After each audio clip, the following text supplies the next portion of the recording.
bem-vindo a mais uma videoaula de informática. E o tema de hoje é Sistema Operacional. O que vem a ser um sistema operacional? Bem, lembrando, o sistema operacional é aquele software que faz o primeiro contato entre o usuário e a máquina, que temos em várias versões, como o Windows, Linux, o DOS e outros sistemas. Hoje estudaremos o sistema operacional Windows, mas na sua versão desktop. O que vem a ser a versão desktop? Ela se diferencia da versão servidor pelo controle e domínios de rede. Então estudaremos um Windows hoje que não tem prioridade em controle de rede, ele não tem o controle de domínios, mas simplesmente ele pode ser utilizado em rede e utilizado principalmente em casa. Muito bem, o tema do Windows será o sistema operacional XP. Por que o XP? Porque hoje o XP está sendo muito pedido em concursos. Então vamos iniciar com esse tema XP. O que é o Windows? O Windows é um sistema operacional que se caracteriza pela multitarefas. Essa multitarefas trabalha num ambiente totalmente gráfico, ou seja, você utiliza figuras para o controle do que você quer fazer. Agora, o que é utilizado para esse controle? Temos o teclado, basicamente utiliza as teclas de atalho e através delas você pode fazer qualquer coisa dentro do sistema, e o mouse que facilita muito a utilização do Windows. Agora, o mouse. O que devemos observar quando trabalhamos com o mouse, principalmente a nível de prova? Nós temos no mouse padrão para concursos o botão direito e o botão esquerdo, no qual o botão esquerdo pode ser trabalhado de algumas formas. Quais formas? Muito bem, se eu estiver trabalhando num sistema padrão do Windows, ou seja, sem nenhuma simulação web, eu terei um clique para selecionar o item no modo padrão. Então, um clique com o botão da esquerda seleciona. O duplo clique, ou seja, um clique sequencial rápido, faz a execução do item. Então, enquanto o clique simples seleciona, o duplo clique executa. Muito cuidado com o termo dois cliques. Dois cliques, ele tem a função de renomear, veremos daqui a pouco. Então, dois cliques não necessariamente tem o quê? Tem uma sequência, eu posso dar um clique agora, aguardar e dar um segundo clique depois.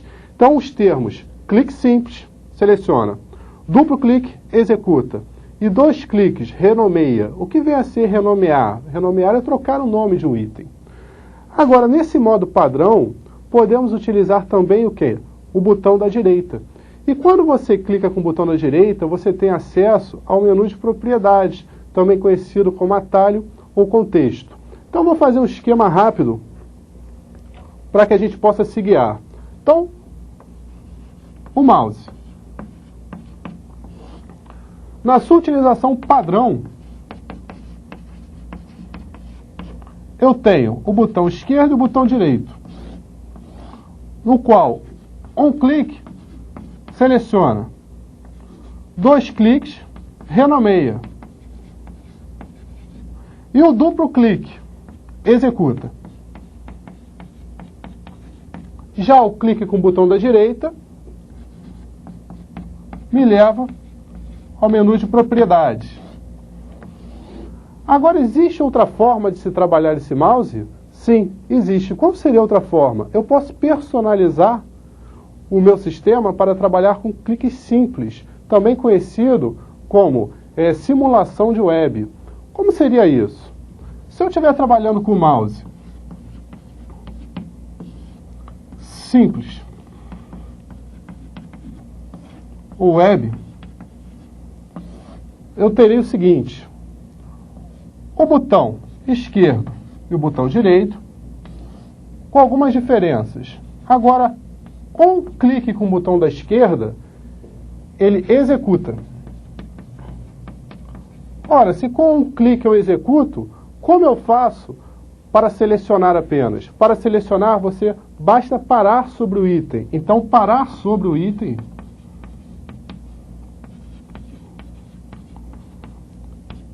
seleciona. E o botão direito? O botão direito também vai te dar o acesso ao quê? Ao menu de propriedades. Muito bem, conhecemos agora a utilização básica do mouse.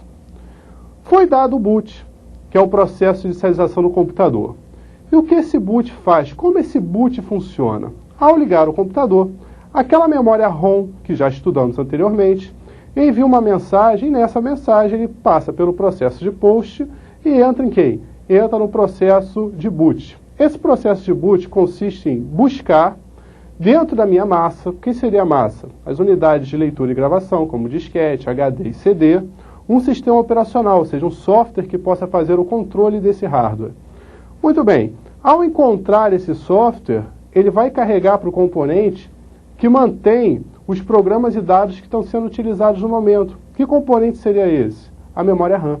Então, ao encontrar o sistema operacional, ele transfere para a memória RAM. E nesse momento que ele é transferido para a memória RAM, que é aquele onde aparece carregando o Windows, ao terminar, a parte básica, ou seja, a parte usual, a parte que é necessária para se controlar e se comunicar com esse hardware, passa a ser mostrada onde? Ser mostrado na tela. Ou seja, ele estando na tela, ele automaticamente está na memória RAM. Muito bem. O que nós temos no sistema operacional Windows, além de sua multitarefa preemptiva? Nome novo, multitarefa preemptiva. O que é uma multitarefa preemptiva? É uma multitarefa que fatia tempo para cada execução. Então ele vai executando cada um com seu próprio tempo. Não é, na verdade, tudo sendo feito simultaneamente. Ele vai e define uma atividade a cada momento. Você abriu o Word ou Excel, ele fica você. Abriu o PowerPoint, você. Então ele vai definir um tempo para conseguir o quê? Para conseguir trocar suas aplicações. Muito bem. Sabendo disso, o que nós temos no sistema operacional? Ao ser carregado, é exibida a tela principal do Windows, e na tela principal do Windows nós temos a área de trabalho, também conhecida como desktop. Bem, vamos observar aqui como é uma área de trabalho, como funciona o desktop e quais são os itens e como esses itens funcionam dentro desse ambiente tão interessante. Muito bem. Eu tenho aqui a minha área de trabalho. O que vem a ser a área de trabalho? A área de trabalho é a parte básica do sistema, onde tudo acontece. E quais são os itens que compõem essa minha área de trabalho? Eu tenho os ícones. Quem são os ícones? Os ícones são as figuras dentro do sistema. Eu tenho a minha barra de tarefas. Então, observe uma coisa muito importante. Não confunda a barra de tarefas com barra de ferramentas. É muito comum em prova ele tentar fazer com que você pense que uma barra de tarefas é uma barra de ferramentas ou vice-versa. A barra de tarefas ela é do próprio Windows e ela representa o quê? Ela apresenta as tarefas que estão sendo executadas. É a principal barra, porque através da barra de tarefas eu tenho acesso a quem? Eu tenho acesso ao botão que permite entrar no menu iniciar. Que está aqui, ó, o botão iniciar e o menu iniciar. Então a barra de tarefas ela pertence à minha área de trabalho e é um dos itens principais do sistema. Aí essa barra de ferramentas que você comentou, professor, que barra de ferramentas é essa? A barra de ferramentas, ela já é oriunda de janelas. Então uma barra que tem botões com atalho para execuções dentro dessa janela. Então a barra de tarefas é do próprio sistema e tem o menu iniciar como seu fundamento. Então qual o principal acesso que eu tenho ali? O menu iniciar. Já uma barra de ferramentas é o quê? É um resumo do que eu posso fazer dentro de uma aplicação. Então ele me dá um resumo que pode ser personalizado. Nós veremos mais à frente isso, mas você pode personalizar os botões que serão mostrados na barra de ferramentas. Então, voltando para a nossa área de trabalho, eu posso afirmar que nesse momento, esses itens que estão sendo representados aqui, olha só, as figuras, não a execução do programa, não o programa, mas sim essas figuras, a informação e a representação da figura como cor, como o link que ela está representando. O que é o link? A ligação da figura com o objeto, eles estão agora na memória. Então estão na memória RAM, por isso que estão na tela. Questões relacionadas à informática. Eu poderia fazer algumas perguntas. Por exemplo, é correto afirmar que esse sistema está com execução de multimídia ativo? Então você observa, será que esse sistema está com execução de multimídia ativa? O que vem a ser multimídia? Como estudamos, a multimídia é o som e imagem. Temos a imagem, mas será que o som está representado aqui? Opa, olha aqui, ó, controle de volume. Então é correto afirmar o quê? É correto afirmar que nessa execução do Windows eu tenho a multimídia ativo, tanto a parte de som quanto a parte de imagem. O relógio do sistema, que também representa uma questão. É correto afirmar que o sistema operacional armazena as informações de data e hora? Como nós vimos, o sistema operacional ele só está ativo quando está na memória RAM. E para que a memória RAM esteja carregada, é necessário que o computador esteja ligado. Mas quando você desliga o computador?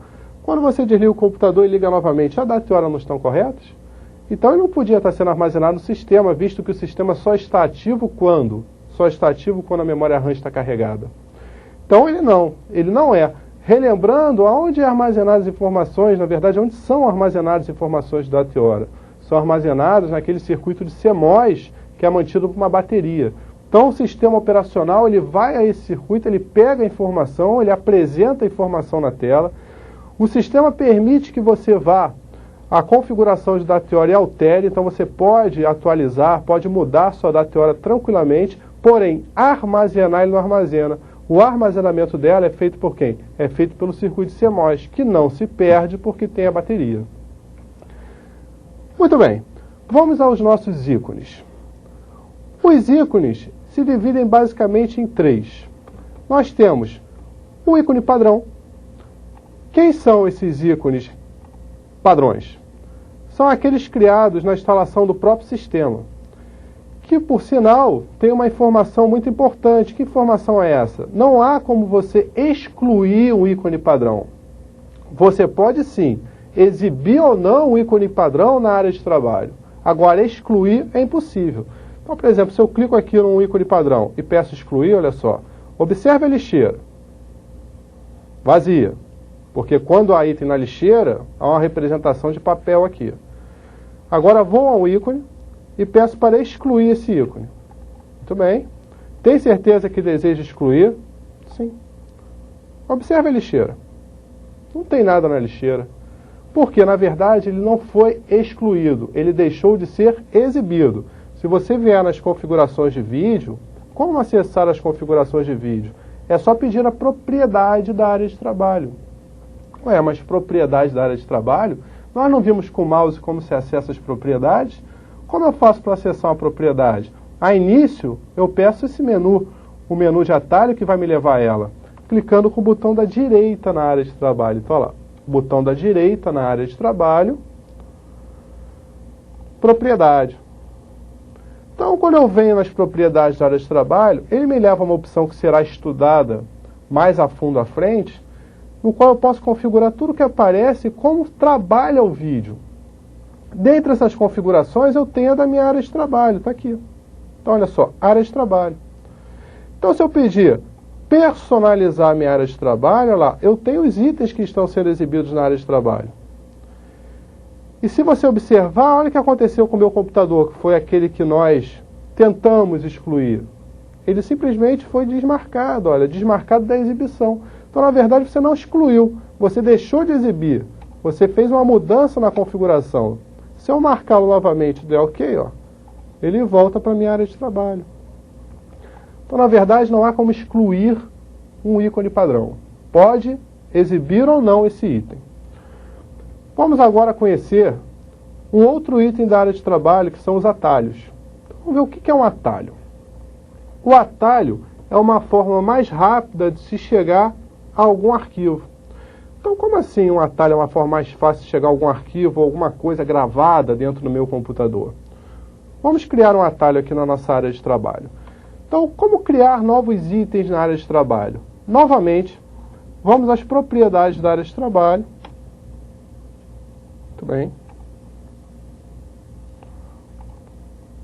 E nela nós podemos observar que não há nenhum atalho criado. Só existem quem? Os ícones padrões. Agora, como fazer um atalho? Vou ao menu de atalho, ou seja, botão da direita na área de trabalho, e seleciono a opção Novo. Quanta coisa aparece na opção Novo? Muito bem. Outra questão também de prova.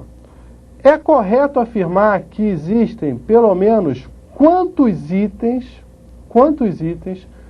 básicos na opção Novo do atalho na área de trabalho? Então, se eu clicar com o botão da direita na área de trabalho e pedir a opção Novo, existem pelo menos quantas subopções? Pelo menos quantas subopções? Eu tenho pelo menos 2 subopções. Quais são essas 2 opções? Pasta e atalho. Por que pasta e atalho? Estamos conhecendo agora os itens do desktop, ou seja, da área de trabalho. Já conhecemos a barra de tarefas, já conhecemos os ícones padrões. O que nós temos a mais ali na área de trabalho? Temos as pastas, que vamos ver, são locais criados para armazenar e organizar itens, que podem ser outras pastas também, então eu posso ter pasta dentro de pasta, e temos os atalhos. Agora desses itens, olha, barra de tarefas, atalhos, pastas e ícone padrão, qual desses podem ser criados pelo usuário? O usuário pode fazer uma barra de tarefas ou a barra de tarefas ela já entra na instalação do próprio sistema? Bem, já entra na instalação do sistema, então saiu. O usuário pode fazer um ícone padrão? O ícone padrão ele é criado na instalação do próprio sistema, então saiu também. O usuário pode fazer um atalho? Pode. Um atalho ele pode fazer, uma forma mais rápida de chegar a algum lugar. Pode fazer um atalho. E ele pode fazer uma pasta para organizar seus itens? Pode. Ele pode fazer uma pasta. Então eu tenho pelo menos quantos subitens a serem criados no novo? Pelo menos 2. Mas professor, apareceram vários itens lá no novo. Muito bem, apareceram vários links para você criar atalhos para os programas que estão instalados em seu sistema. Então, quanto mais programas você tiver instalado no sistema, você vai ter atalhos ali disponíveis para eles. Mas pelo menos 2 podem ser gerados pelo próprio sistema, ou seja, no básico, sem nada instalado, só o Windows, eu tenho ali pelo menos esses 2. Quais? Pasta e atalho. Então vamos voltar à tela e vamos observar como funciona isso. Então, veja só, clicando em novo, eu tenho pasta e atalho. Nesse primeiro momento, vamos selecionar o atalho. Aí ele pergunta, linha de comando ou procurar? O que seria uma linha de comando? Uma linha de comando é quando eu digito o local onde está esse item. Então, se eu sei o endereço onde ele está, por exemplo, ele está lá no HD. E como unidade padrão do HD, eu tenho a unidade lógica C, então eu poderia botar C, contra barra e o nome do item. O que ele ia acontecer? Ele ia até a unidade C e pegaria esse item. Supondo que ele estivesse na unidade FD padrão. Então, o que é uma unidade FD padrão? Uma unidade disquete. Então, como seria o endereço? Padrão. Nós temos 2 para unidade disquete. Ela pode ser unidade A e unidade B, se estiverem internas. Padrão é A ou B? O padrão é A. Então, se eu preciso ir até um item que está na unidade A e buscar esse item, qual seria o endereço? A, contra barra e o nome do item. Então, vou fazer um exemplo aqui para vocês poderem observar melhor. Vamos lá. Se eu tenho um arquivo, e esse arquivo se chama teste. Esse arquivo teste, ele está gravado na unidade de disquete padrão. Qual seria a unidade de disquete padrão? Unidade A. Qual seria o endereço para que eu pudesse buscar esse item, fazer esse item ser executado, ou pelo menos ser criado um atalho para esse item? Olha, eu digo a unidade, seguido de 2 contra barra e o nome do item. Muito bem, vá na unidade A e busque o arquivo teste. Se esse item estiver dentro do HD, vá no HD e busque o item teste. Então, isso seria a linha de comando, você dizer aonde está o item no qual vai se referir esse link, ou seja, vai se referir esse atalho, essa ligação para poder executar de forma mais fácil o item. Mais fácil no que se diz respeito a não precisar buscar o item, mas sim clicar ali e ele já aparecer. Então seria um atalho, uma forma mais rápida para chegar ao item. Vamos lá. Temos também a opção procurar, que é a opção mais simples. E nessa opção procurar, ele exibe o conteúdo do meu computador. O que seria o meu computador? Seria a minha área de trabalho, as minhas pastas, as minhas unidades de massa, como disquete, HD e CD. E eu seleciono o item que eu quero e ele já cria esse atalho para mim. Então, por exemplo, vamos criar um atalho da calculadora. Meu computador, C, Windows, Vamos lá. System, a pasta System32 é só um exemplo, eu estou dando o endereço dele. Deixa eu encontrar aqui a pasta System. Calc. Vamos lá, calculadora. Tá aqui. Ok. Olha só como ficou o endereço. Fui pelo procurar, então eu disse o seguinte, olha, vai no HD. Lá no HD, abra a pasta Windows. Dentro da pasta Windows existe uma subpasta chamada System32, então ó, separado pela barrinha, System32. E dentro dessa pasta System32, execute quem? Execute o arquivo calc. Calc.exe, porque é um arquivo executável. Então, ó, vai no HD, abra a pasta Windows, a subpasta System32 e busque o arquivo calc.exe. Então vamos lá. Avançar, digite um nome para o atalho. Vou manter o padrão, o nome do próprio arquivo. Calc, concluir. Então, está feito o atalho para a minha calculadora. Nós podemos observar uma característica interessante nos atalhos. A setinha apontando para dentro. Então, olha, essa setinha apontando para dentro já é uma característica de atalho. Então, nós temos agora os padrões, os atalhos e as pastas, que podem ser criadas também com o processo botão da direita na área de trabalho, novo, pasta. Então, eu vou criar uma pasta chamada aula. É possível criar pastas dentro de pastas? Sim. É possível inserir atalhos em pastas? Sim. É possível colocar arquivos dentro de pasta? Sim, também. Então, agora que nós já conhecemos o que vem a ser um atalho, o que vem a ser uma pasta, um ícone padrão, vamos começar a trabalhar com esses ícones padrões do sistema. Vamos iniciar pela lixeira. O que vem a ser a lixeira? A lixeira é um item de segurança do sistema que mantém os dados excluídos por tempo indeterminado ou até que o usuário é limpe. Muito bem, agora como enviar esses itens para a lixeira? Como excluir o item definitivamente sem passar pela lixeira? Então vamos ver agora como funcionam esses dois processos. Muito bem, para enviar um item para a lixeira, basta clicar sobre o item, bater com o botão da direita e selecionar a opção excluir. Será aberto uma caixa chamada caixa de diálogo e nela nós temos a informação do sistema perguntando se realmente quer enviar o item para a lixeira. No meu caso eu direi sim. Observe agora que há um conteúdo na lixeira. Então também é comum em concurso uma lixeira vazia e a pergunta, é correto afirmar que existe pelo menos um item na lixeira? Não, se a lixeira estiver vazia, não tem item na lixeira.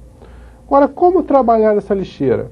Quais são as outras formas de enviar itens para a lixeira? Então, a primeira forma, botão da direita, excluir. Outra forma, eu posso clicar sobre o item e arrastá-lo até a lixeira. Muito bem, o item agora também está na lixeira.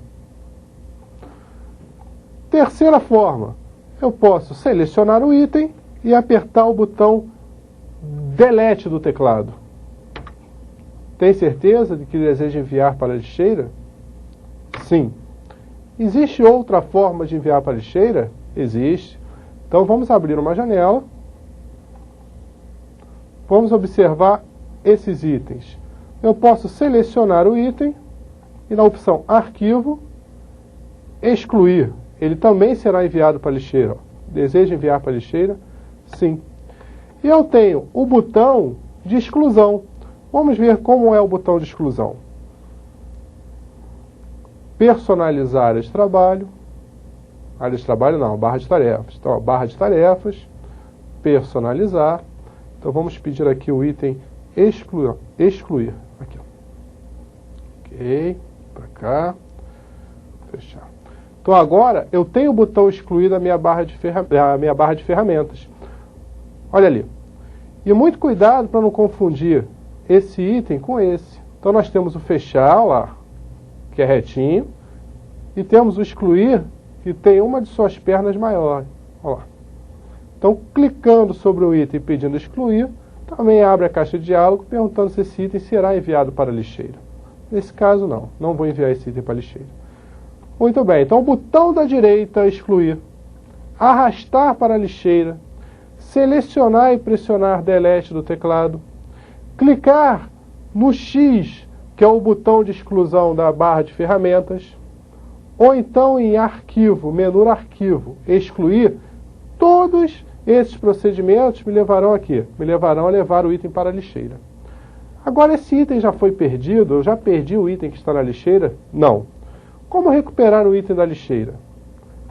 Abra a lixeira, selecione o item a ser recuperado, então, abrir a lixeira, selecionar o item, botão da direita, restaurar. No momento em que eu peço restaurar, esse item é recolocado na sua posição original. Então, eu vou restaurar todos esses itens que foram enviados para a lixeira. E se eu não quiser o botão da direita restaurar a outra forma, sim. Arquivo, restaurar. Então eu posso clicar no item, menu, arquivo, restaurar. Então, foi restaurado também para a sua posição anterior. Existem formas de se excluir o item sem passar pela lixeira? Existe. Que forma seria essa? Utilizar o Shift junto ao procedimento de exclusão. Então, pressionar a tecla Shift do teclado e o Delete abrirá uma nova caixa de diálogo. Dessa vez, ele não está perguntando se deseja enviar o item para a lixeira, mas sim, tem certeza que deseja remover todo o item e seu conteúdo? Sim, tenho certeza. Então, dessa forma, o item foi excluído e a lixeira permanece vazia.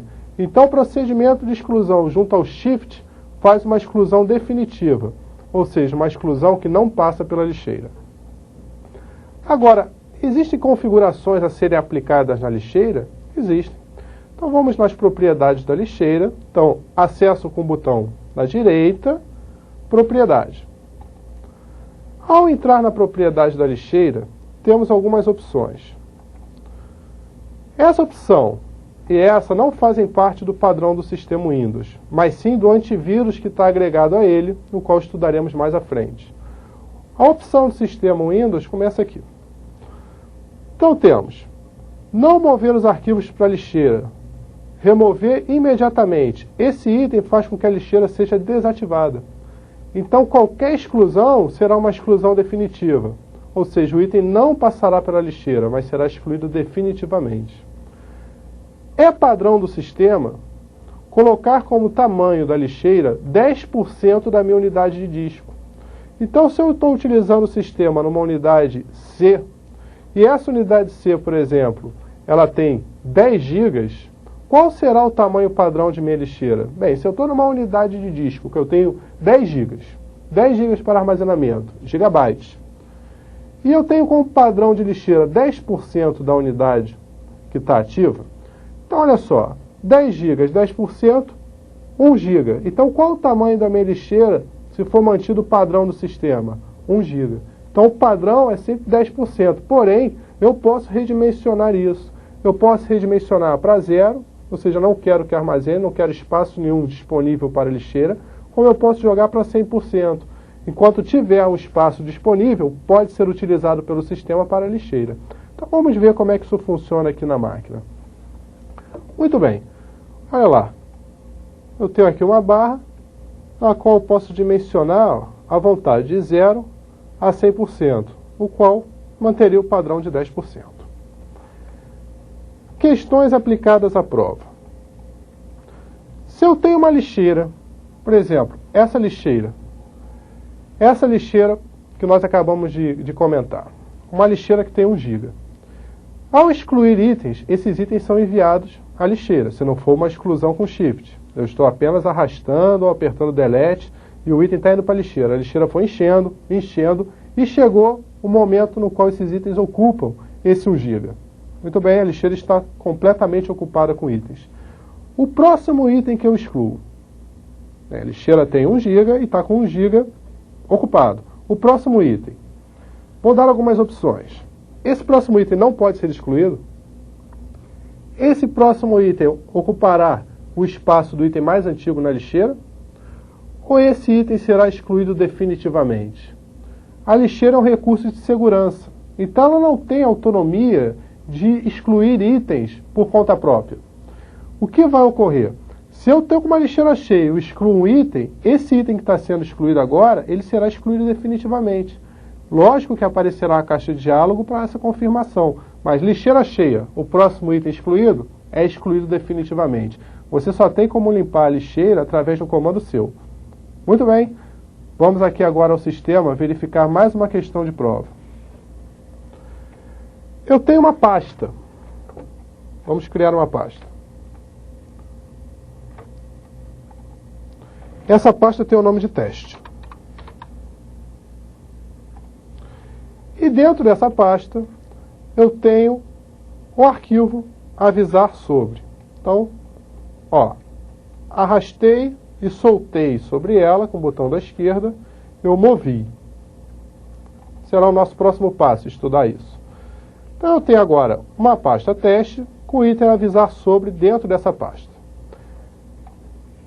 Clico no item avisar sobre e envio esse item para a lixeira. Tem certeza que deseja enviar para a lixeira? Sim. Nesse momento a minha pasta teste está vazia. Fecho a pasta, seleciono a pasta e envio para a lixeira de forma separada do arquivo que estava dentro da pasta. Então, ao abrir a lixeira, eu tenho a pasta e o arquivo agora de forma separada. Muito bem. Seleciono a pasta e excluo da lixeira. Excluir o item da lixeira significa excluir definitivamente este item. Então, excluir da lixeira. Tem certeza que deseja excluir o teste? Sim. E fiquei apenas com aquele arquivo que estava dentro da pasta. Então, a princípio eu tinha uma pasta com arquivo. Enviei de forma separada o arquivo e a pasta para a lixeira. Primeiro fui lá, peguei o arquivo e enviei para a lixeira. Depois abri a pasta e enviei a pasta para a lixeira. No segundo momento, fui à lixeira e excluí definitivamente aquela pasta que continha o arquivo. E o arquivo ficou na lixeira. O que será que vai acontecer se eu pedir para restaurar um arquivo? Bem, o arquivo perdeu a pasta origem dele. Então, não se sabe. Agora, é importante observar o que é uma pasta. Uma pasta é uma caixa. Então, essa é a base da pasta. Uma caixa vazia, criada para organizar e armazenar itens. Então, ela é apenas uma caixa. Nós vimos, é apenas um endereço. Então, eu vou ter o endereço de uma pasta. Opções. Opção 1. Ao pedir para restaurar ou avisar sobre, ele não poderá ser restaurado porque perdeu a origem. Opção 2. Ele será restaurado na área de trabalho. Opção 3. Ele vai criar uma pasta com um nome temporário. Por exemplo, pasta. E opção 4. Ele vai remontar a pasta que ele tinha com o próprio nome. Vamos observar o que vai acontecer. Ao pedir para restaurar esse item, ele vai remontar a pasta origem dele. Então, olha só. Podemos observar que não tem nenhuma pasta teste na área de trabalho mais. Mas eu estou com o arquivo que estava dentro da pasta. Clico sobre o arquivo e peço restaurar. O que vai acontecer? Ele remontou a pasta teste com o próprio nome e colocou o arquivo dentro dela. Bem, isso só foi possível, por quê? Porque a pasta é um componente que armazena os itens. Mas ela, propriamente, ela não é uma base de item, ela é apenas uma caixa. Coisas que devem ser observadas nesse exercício. Se eu tivesse algum arquivo excluído junto a essa pasta, esse arquivo que foi excluído da pasta, ele não retornaria. Então eu só consigo retornar o endereço, que é a pasta. Os arquivos que estão junto a ela, não. Então se eu tivesse um outro arquivo junto a esse avisar sobre, e esse outro arquivo tivesse sido excluído junto com a pasta, eu voltaria com a pasta, mas somente com avisar sobre. O outro item não apareceria. Vamos agora conhecer meus documentos. O que seria essa opção meus documentos na área de trabalho? A opção meus documentos na área de trabalho é uma opção padrão para direcionar qualquer documento criado no Office ou no sistema Windows. Então, caso eu crie alguma coisa no Office, Quem é o Office? O Word, o Excel, o PowerPoint, o Access. No sistema Windows ou em várias outras aplicações que rodam dentro do ambiente Windows, e não direcionar a gravação, ou seja, eu não vou falar que eu quero gravar em disquete ou que eu quero gravar em determinada pasta, eu não digo o local, ele direciona para quem? Ele direciona para meus documentos. Então, meus documentos seriam uma pasta no qual os documentos criados pelo usuário são armazenados. Opção, meu computador. Então, nesse ícone meu computador, eu tenho acesso às unidades de massa. Então, quem são as unidades de massa? Aquelas unidades de leitura e gravação. Tenho acesso ao meu ambiente de rede, algumas opções que nós temos na área de trabalho e temos também acesso a informações internas do sistema, tarefa interna do sistema, como configurar, exibir informações sobre os drives instalados, o hardware instalado, as versões do sistema operacional. Então, o meu computador ele te dá um acesso geral aqui, as configurações e a massa do teu sistema Windows. Então, a massa que está agregada a ele, então, unidades de pendrive, HDs externos, CD-ROMs, drives de disquete e a parte de configuração, que permite configurar o Windows. Então, o meu computador seria um local no qual você pode optar por várias opções internas do sistema. Vamos conhecer agora a barra de tarefas. Então, o que nós temos na barra de tarefas? Na barra de tarefas nós temos o relógio do sistema. Esse relógio do sistema pode ser executado. Então, como executar um item? Duplo clique sobre ele. E uma vez executado, ele te dá a mesma opção que você vai ter na parte de data e hora nas configurações do Windows. Então, ir até as configurações de painel de controle, que é onde você configura o ambiente Windows, vamos estudar ainda, ou dar o duplo clique no relógio do sistema, fará com que você tenha acesso aqui, tenha acesso às atualizações de data e hora. Então vamos ver como funciona essa parte de atualização de data e hora. Vamos dar um duplo clique agora sobre o relógio. Então, duplo clique sobre o relógio, e eu tenho aqui um calendário, no qual eu posso selecionar o ano corrente, o mês e o dia, o fuso horário que está sendo utilizado, então o fuso horário oficial do Brasil, e a hora. Agora, o Windows ele permite uma pré-seleção para o horário de verão. Vamos ver como funciona essa pré-seleção. Ajustar automaticamente o relógio para o horário de verão. Então, ele me permite esse pré-ajuste. Então, vou desabilitar o pré-ajuste, vou aplicar. Você observa que a hora mudou, olha só. Vamos lá. Clicar novamente sobre ele.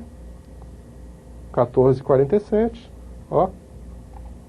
15. Vou desmarcar.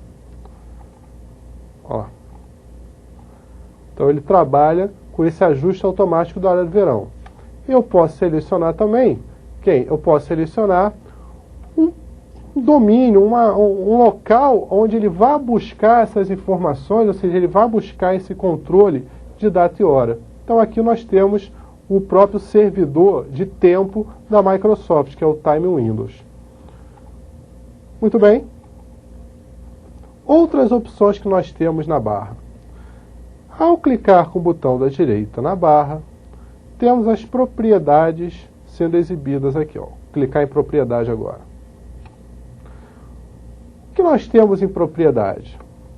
Bloquear a barra de tarefas. O que vem a ser bloquear a barra de tarefas? Uma vez que a barra de tarefas esteja bloqueada, eu não consigo movimentar essa barra para nenhuma posição, nem redimensionar a barra no ambiente. A barra de tarefas ela pode ser modificada por 4 cantos da tela, ou seja, eu posso clicar sobre ela com o botão esquerdo, segurar e arrastar para a parte inferior, para a parte superior da área de trabalho, para a parte direita, para a parte esquerda, como eu posso também redimensionar minha barra. Porém, uma vez que eu clique em bloquear, essa barra não pode ser movida. Não pode, na verdade, ser mexida, ela está travada. Então, bloqueio, não consigo fazer nada com a barra aqui. Tento arrastar, ela não vai. Tento dimensionar, ela também não consegue ser dimensionada. Desbloqueio, aplico. Agora eu posso dimensionar. Agora eu posso mover ela para outra posição.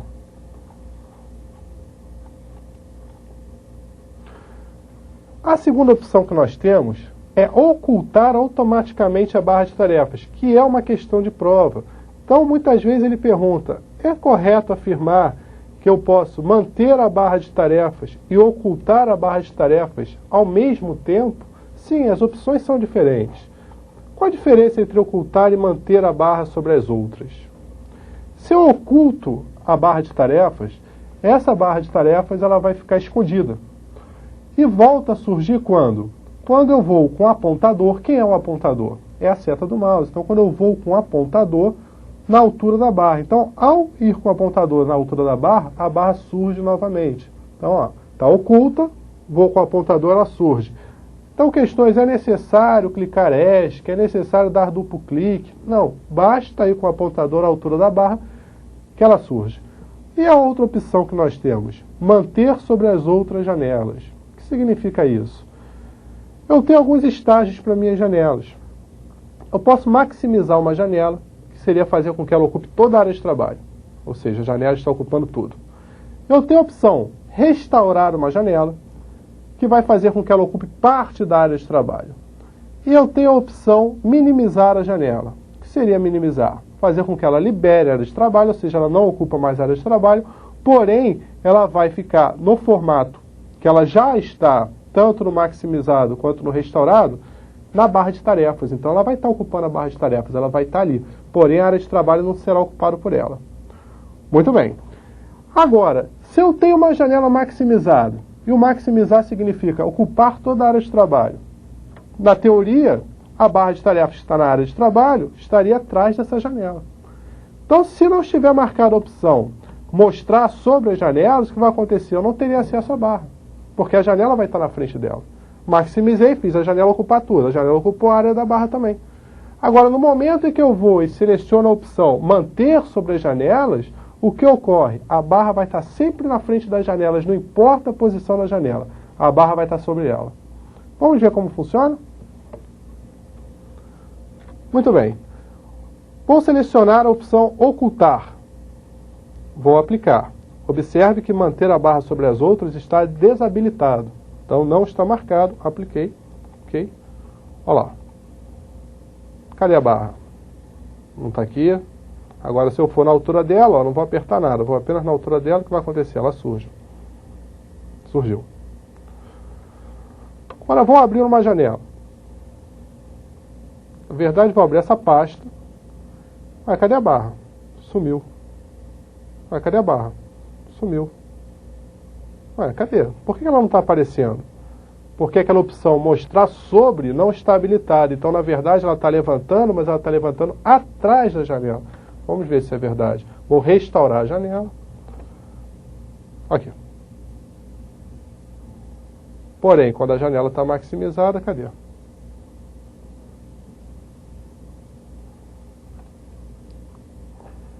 Vamos configurar agora a barra para manter sobre as janelas. Aplico. Maximizo. Ó. Sobre as outras. Então, é possível utilizar o ocultar e o exibir a barra sobre as outras janelas ao mesmo tempo? Sim, a função é diferente. Ela vai ficar escondida, porém, quando você for à altura dela, ela surge na frente das janelas. Outra propriedade que também temos na barra é de agrupar botões semelhantes. O que vem a ser agrupar botões semelhantes? Observe no exemplo dado pelo próprio sistema. Eu tenho aqui duas janelas do Internet Explorer abertas. As janelas bem-vindo e mais uma ao canto. No momento em que eu peço para agrupar, o que vai ocorrer? Ele vai exibir um botão e esse botão vai dar acesso aqui, vai dar acesso às janelas abertas do Internet Explorer, ou seja, da mesma aplicação. Ele vai agrupar janelas de mesma aplicação num só botão. Vamos ver se é verdade? Ó.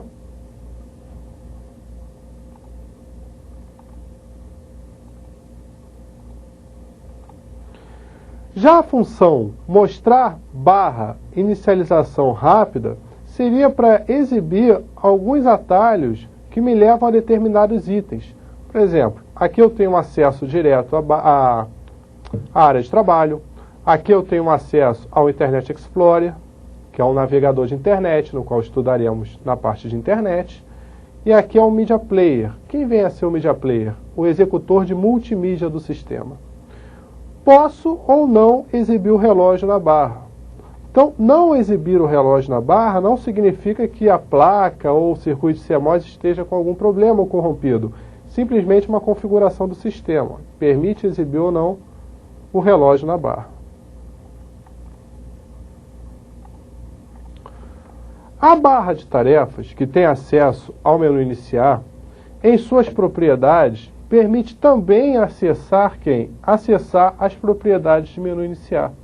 E o que eu tenho nas propriedades de menu iniciar? Eu tenho a opção de limpeza de documentos.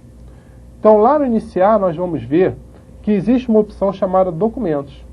E essa opção documentos exibe uma lista dos 15 últimos documentos acessados no sistema. Então, se eu abrir um documento do Word, se eu abrir um documento do Excel, se eu abrir um documento do PowerPoint, se eu abrir um documento do próprio sistema, feito no Paint ou no Bloco, essa opção vai estar ali. O documento vai ter um link dentro da pasta Meus Documentos. Se eu quiser limpar essa pasta Meus Documentos, quantos documentos cabem dentro dessa pasta? Bem, a pasta Documentos, ela tem um limite máximo para 15 últimos documentos. E diferente da lixeira, caso entre mais um, ao invés dele não exibir esse um, ele tira o mais antigo. Então ela já trabalha de uma forma diferente da lixeira. Então a pasta está cheia, tem os 15 últimos documentos. Quando entra mais um, o que ele faz? O mais antigo ele tira e bota esse novo. Agora, tirar um item de dentro da pasta documentos não significa que esse item está sendo excluído. Significa que eu estou removendo um atalho. E isso é importante. Toda vez que você remove um atalho, não importa onde, esse atalho pode estar na área de trabalho, esse atalho pode estar dentro de documentos, esse atalho pode estar numa unidade, não importa onde está o atalho. Remover um atalho não significa que você está tirando o arquivo no qual esse atalho se refere, de forma alguma. Você só está tirando a ligação. O arquivo continua intacto. Então vamos à opção Menu Iniciar. Nas propriedades do menu Iniciar, temos a seleção do menu Iniciar clássico, que era o menu Iniciar utilizado nas versões anteriores do sistema, e o menu Iniciar do XP, que é o menu personalizado, no qual eu tenho divisões dos itens que estão sendo trabalhados. Por exemplo, eu tenho a parte de internet, separada de quem? Separada dos últimos itens que foram utilizados. Então, esse aqui foram os últimos itens utilizados no sistema, olha só, a nível de programas. Eu tenho atalho para itens que estão na minha área de trabalho. E eu tenho acessos para configurações do sistema operacional, como painel de controle, que estudaremos, permite configurar toda a funcionalidade do sistema.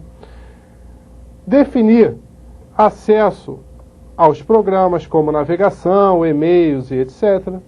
A parte de impressoras, no qual eu configuro, eu insiro impressoras no sistema e também configuro a formação de fax, ou seja, através do sistema, eu posso, ao invés de enviar para uma impressora, enviar para um fax. Então eu mando enviar o item para onde?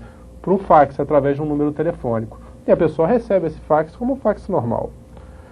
Além disso, nesse nível personalizado do próprio XP, eu tenho também ajuda e suporte. O que seria ajuda e suporte? É a parte no qual eu posso pesquisar como fazer ou como trabalhar itens no Windows. Então, estou em dúvida, como criar uma pasta? Então, vou até ajuda e digito como criar uma pasta. Então, ele vai mostrar para mim o passo a passo de como fazer a criação da pasta. Eu tenho a parte de pesquisar.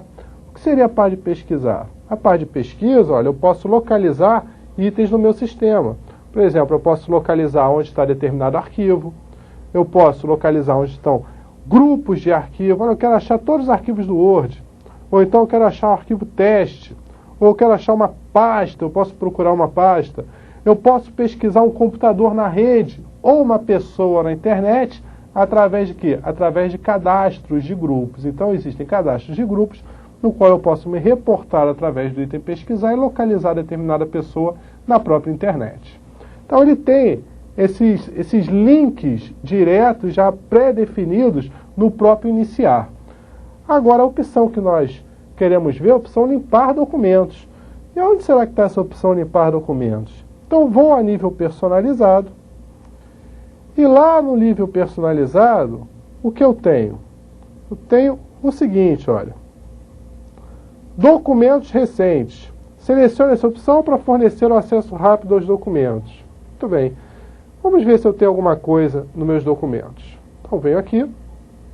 Opção documentos recentes.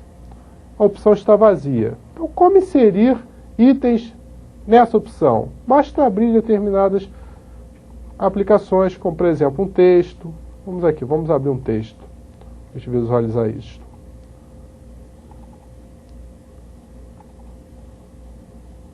Vou abrir o item do Word. O Word está sendo aberto, está sendo executado. Nesse momento, o que está acontecendo? Parte do Word está sendo enviado para a memória RAM. Então, ó, carregando, enviando parte para a memória RAM. Ele está exibindo a ampulheta, que significa que está ocupado com essa atividade. Exibiu o item. Então, o nome do arquivo, este ângulo, é chamado ângulo neutro. Vou fechar o arquivo. E agora, existe um atalho para ele na opção documentos recentes. Olha lá, este ângulo é chamado ângulo neutro. Opção essa que consegue suportar até 15 atalhos. Quero limpar. Botão da direita, propriedade. Propriedade que é onde está essa opção? Menu iniciar, então propriedade menu iniciar, personalizar, limpar. Então vamos lá, ó. Limpar lista de documentos recentes. Então, limpar lista, ok, aplico. Observe, aplicar faz com que o item entre em execução, porém, mantém o quê? Mantém a janela aberta, enquanto que o ok, ele aplica e fecha a opção. Se eu for novamente, documentos recentes, você notará que está vazio. Ué, mas será que ele excluiu o arquivo? Não, o arquivo não foi tocado, apenas o atalho foi excluído. Outra opção que nós temos é personalizar a barra como clássica. O que seria a barra clássica? Uma barra muito semelhante àquelas utilizadas pelos antecessores do Windows XP. Quais são os antecessores? O Windows 98, o Windows Millennium. Então vamos personalizar a barra para esta nova configuração. Então olha só, acesso o menu através do botão da direita, propriedade, menu iniciar e agora eu seleciono clássico. Então, no modo clássico, como eu tenho a minha barra? Bem, a barra está normal, porém, o menu iniciar, ele já não exibe aquelas separações no qual eu tenho acesso à web, busca e execuções, últimos programas utilizados. Agora não, agora ele me dá uma sequência fixa de execuções no Windows. Observe esses 3 pontinhos, a reticências. O que significa uma reticências? A reticência significa que existem subitens que precisam ser selecionados. Então, ao clicar em desligar, por exemplo, ele não desliga o computador, mas sim exibe o quê? Exibe opções no qual você seleciona o que será feito. Então lá, desligar, e aí ele te pergunta, quer botar em modo de espera, quer desativar ou quer reiniciar? Então sempre que você tiver uma opção, e nessa opção tiver reticências, significa o quê? Significa que existem subitens que precisam ser selecionados. Então, a reticências, subitens que precisam ser selecionados. O Windows 2000 e o Windows XP, eles possuem um recurso muito interessante. Eles fazem com que itens que não são utilizados há muito tempo fiquem guardados no menu iniciar, mas não são exibidos diretamente no menu. Eles ficam agrupados. Ao clicar nesse agrupamento, ele exibe o resto dos itens, tanto no menu iniciar quanto na barra. Então ele auto-oculta o quê? Itens inativos por muito tempo. Então é uma característica do Windows 2000, do Windows XP, do Windows 2003, fazer o quê? Ocultar itens que estão inativos por muito tempo no sistema.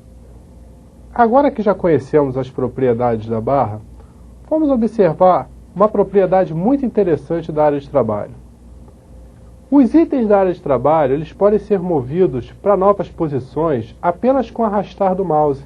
Então, clicar sobre o item e arrastar o item faz com que ele, no modo padrão, fique em uma nova posição.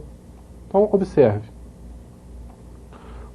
Porém, em questão de prova, é colocado o seguinte: ao arrastar o item e esse item não respeitar o novo posicionamento, voltando para o alinhamento de grade, ou seja, ele volta sozinho para o alinhamento da margem da minha tela.